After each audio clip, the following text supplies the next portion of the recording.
নমস্কার। খুব দায়িত্ব নিয়ে আমি দু একটি কথা আপনাদেরকে বলছি।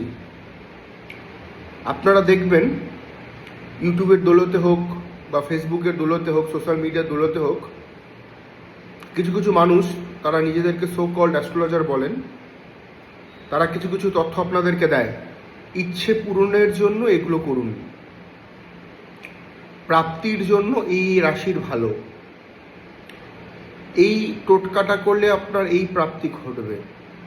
এই সব তথ্যগুলো নিছকই কাল্পনিক এবং শুধুমাত্র আপনাদেরকে আকৃষ্ট করে ভিউয়ার্স বাড়ানোর জন্য।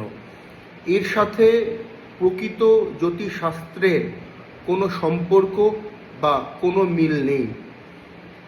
একটা কথা মাথায় রাখবেন, আমি যখন কোনো রাশিকে নিয়ে বলবো পজিটিভ অর নেগেটিভ, এই পৃথিবীতে ওই রাশির কোটি কোটি ছেলে মেয়ে জন্ম নিয়েছে, তাহলে প্রত্যেকের কি এক হওয়া সম্ভব?